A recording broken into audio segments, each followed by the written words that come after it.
कि sources of Hindu law को हमने दो पार्ट में डिवाइड किया है। पहला एंशिएंट, जिसे हम प्राइमरी सोर्स भी कहते हैं, वही दूसरा पार्ट है मॉडर्न या सेकेंडरी सोर्स। अब बात करते हैं एंशिएंट सोर्स की।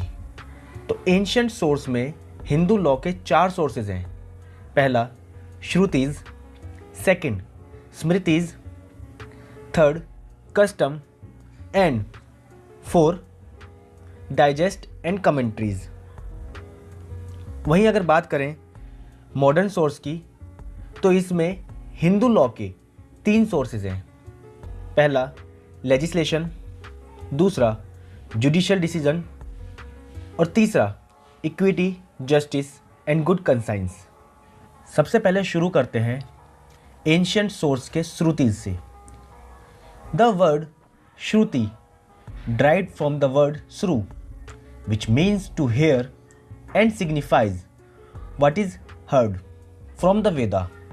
The Shrutis consist 4 Vedas and Upanishads, dealing chiefly with religious rites and the means of attaining this knowledge and moksha or salvation.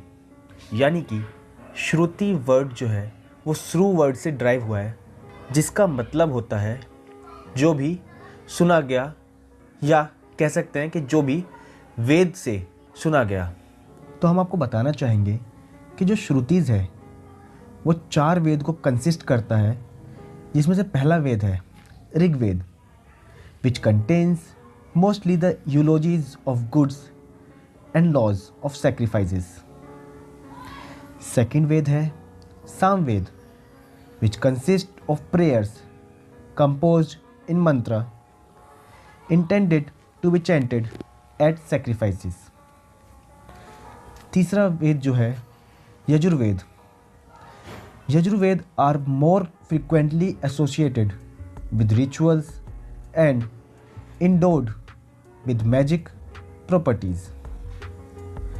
चौथा वेद है Atharvaveda, which consist of magic charms. अब बात करते हैं एंशिएंट सोर्स में Hindu law के सेकंड सोर्स की, यानी कि स्मृतिज की।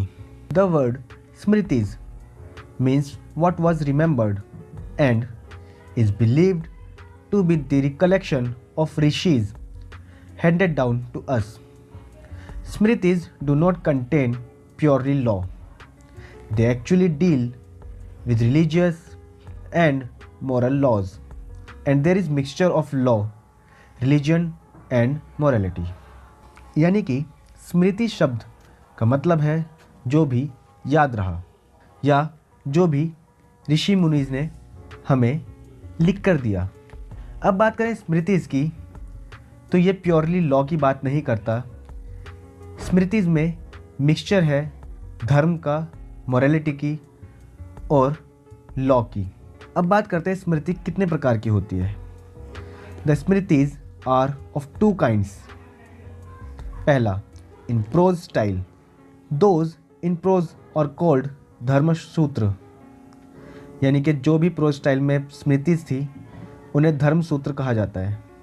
Second in poetry style, those in verse और poetry are called Dharmashastra, यानी कि वह स्मृतिज जो पोइट्री स्टाइल में होती हैं उन्हें धर्मशास्त्र कहते हैं। अब बात आती है एंशिएंट सोर्स में ही third source of Hindu law, which is commentaries and digest. So commentaries and digest are the records of the traditional customs recorded in the Smritis as well as the new customs. यानी कि commentary और digest जो है वो record है traditional custom का, जो कि स्मृतिज में रिकॉर्ड किया गया, साथ ही साथ नए कस्टम का भी। The principal commentaries are first Mitakshara, second Dayabhaga. Mitakshara और दयाभाग जो है कुछ मुख्य कमेंट्रीज हैं, और साथ ही साथ हम आपको बताना चाहेंगे कि मिताक्षरा और दयाभाग जो है स्कूल भी हैं हिंदू लॉ के, जो मेन स्कूल में से दो स्कूल माने जाते हैं। अब बात आती है ancient source of Hindu law में लास्ट सोर्स की, जो कि है customs. Custom is a habitual course of conduct observed uniformly and voluntarily by the people concern.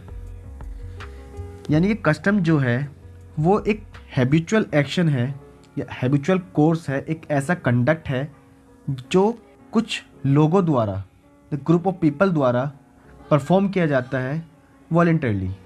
अब बात करते हैं काइंड्स ऑफ कस्टम्स। तो बेसिकली 3 तरह के कस्टम्स होते हैं। पहला, local customs which are applicable to a particular locality like a country, state, district, town और village and binding on all residents of that locality. यानी कि लोकल कस्टम्स जो किसी पर्टिकुलर लोकेलिटी यानी कि पर्टिकुलर एरिया, चाहे वो कंट्री हो, स्टेट हो, डिस्ट्रिक्ट हो, टाउन हो, विलेज हो, उन पर अप्लाई होता है और वहाँ के जो लोकल रहने वाले होते हैं उन पर बाउंड होता है। अब बात करते हैं second kind of custom which is class customs which are applicable to a particular caste और कम्युनिटी और to the follower of a particular profession और ऑक्यूपेशन। यानी कि वह कस्टम जो किसी पर्टिकुलर कास्ट या किसी पर्टिकुलर कम्युनिटी या उनके फॉलोअर्स पर अप्लाई होता है, उसे हम क्लास कस्टम कहते हैं। थर्ड और last kind of custom which is family customs. Family customs are those customs which are applicable to a particular family only and do not apply to a persons who are not members of such family। यानी कि एक ऐसा custom जो किसी particular family पे apply होता है और उन लोगों पर अप्लाई नहीं होता जो उन फैमिली में नहीं रहते। अब बात करते हैं, अगर आप एक वकील के तौर पर कॉन्ट्रैक्ट ड्राफ्टिंग में अच्छा बनना चाहते हैं तो आपको टेम्पलेट और आई जनरेटेड क्लॉज का इस्तेमाल। अब बात करते हैं modern source of Hindu law, जिसमें पहला सोर्स है legislation. Legislation is modern source of Hindu law. It has been an important factor in the direction of reforming Hindu law. It was difficult to find fixed principles of law on several areas. The British government passed certain acts which have effect of changing the religious nature of Hindu law at several instances. यानी कि legislation हम जानते हैं जो भी parliament द्वारा law बनाया जाता है, कोडिफाइड लॉ बनाया जाता है, वो भी एक इम्पोर्टेंट सोर्स है हिंदू लॉ का। तो हमने कुछ एग्जाम्पल्स लिए हैं यहाँ पर। Some enacted Hindu laws as follows. पहला, the Hindu widows remarriage act 1856।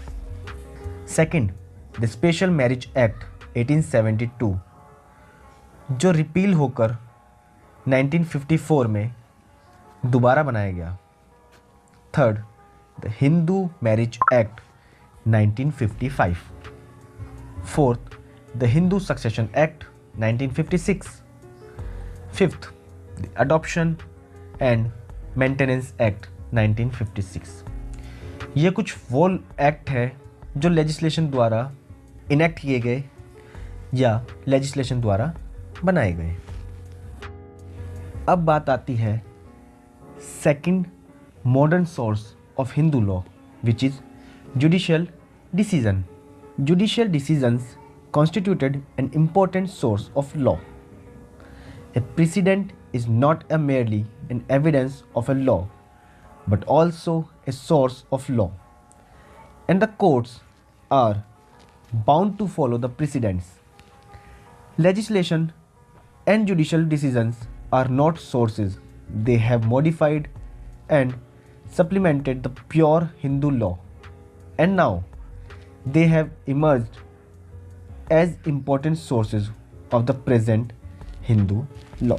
यानी कि अगर हिंदी में बात करें तो जुडिशियल डिसीजन ने एक इम्पोर्टेंट, एक महत्वपूर्ण सोर्स है हिंदू लॉ का।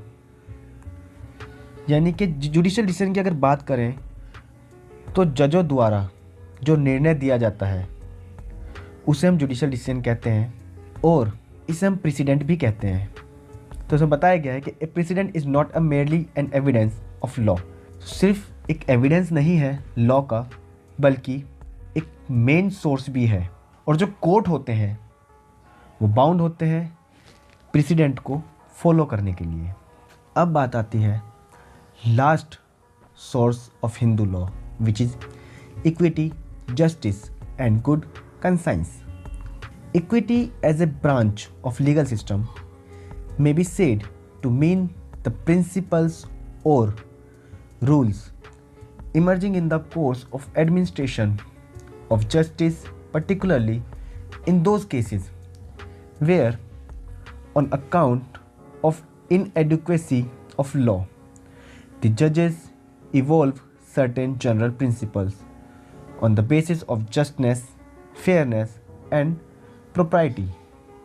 यानी कि वो जनरल प्रिंसिपल्स जो जजेस द्वारा दिए गए हैं on the basis of justness and fairness and propriety will be consider under equity, justice and good conscience, और उन्हें हिंदू लॉ का सोर्स भी माना जाएगा। आज की इस वीडियो में बस इतना ही। धन्यवाद हमारी वीडियो देखने के लिए।